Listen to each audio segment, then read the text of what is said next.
Still, he had said this morning that he and his boyfriend, Angel, sent her a special birthday surprise to start her workday. She had figured it was probably going to be one of those fruit bouquets she loved so much but could never afford to indulge in. Could they really have sent her a stripogram? She glanced at the clock. Technically, the center didn't open for the kids for another 20 minutes. Maybe Jordan had sent her a little start her Friday off right fun. She didn't know if she should be horrified or grateful. "Well?"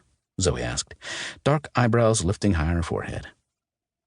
She couldn't very well send the man away, not when he might have been paid for a job, and none of the kids were here yet. Her office had blinds, so send him in, I guess. Zoe gave a little hop and an excited squeal.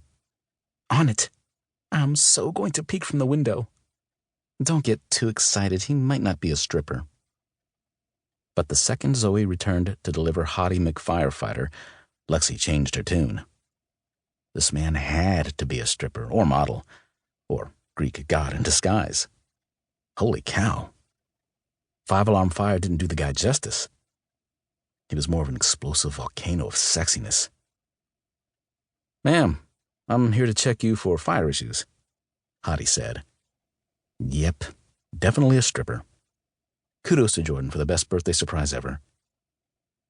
Lexi's gaze greedily took him in, from the top of his closely cropped sandy blonde hair to his gorgeous hazel eyes, down to the sharp, square jaw softened by a pair of full lips that should be illegal on any man.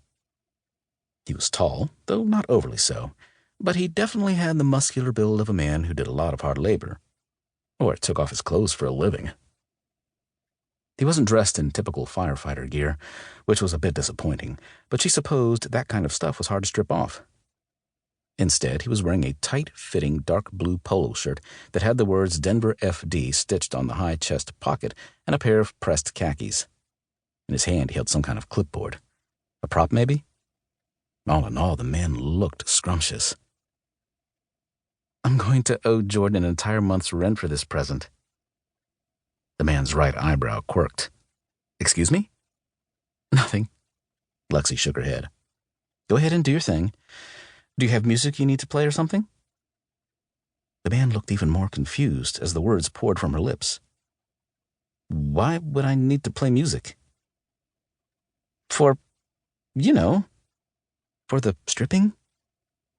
She practically whispered the last word, feeling her cheeks heat. Did he do it silently? That sounded weird and a little creepy. The music was half the fun. Now both eyebrows climbed high. "Stripping?" "I'm sorry," she winced. "Do you have a script you're supposed to follow or something? I've never gotten one of these before. Am I supposed to pretend you're a real firefighter? Get all concerned I might have a fire code violation?" She winked.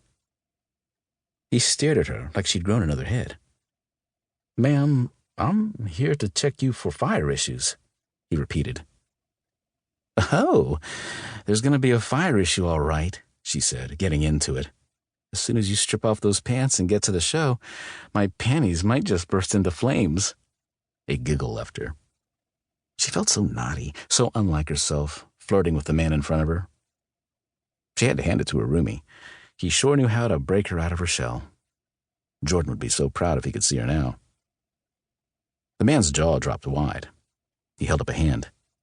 "I think there's been a terrible mistake here. Who do you think I am?" Aren't you a stripogram? It's my birthday tomorrow. And my roommate..." Lexi trailed off as the man's expression remained confused and slightly horrified. Heat burned her cheeks, flaming down her body. You're not a stripogram, are you?" Mr. 100% not a stripogram dipped his head, but not before she caught the smile curling his lips. Well, at least someone thought it was funny. She was currently wishing the ground would open up and swallow her whole. "Not a lot of sinkhole activity in this area, so that's not a high probability," he said with a small chuckle, letting her know she had spoken out loud. Perfect. Just perfect. With a loud groan, she plunked her head down on her desk, cheeks still fully aflame. Would the embarrassment ever die down? Probably not until her next birthday.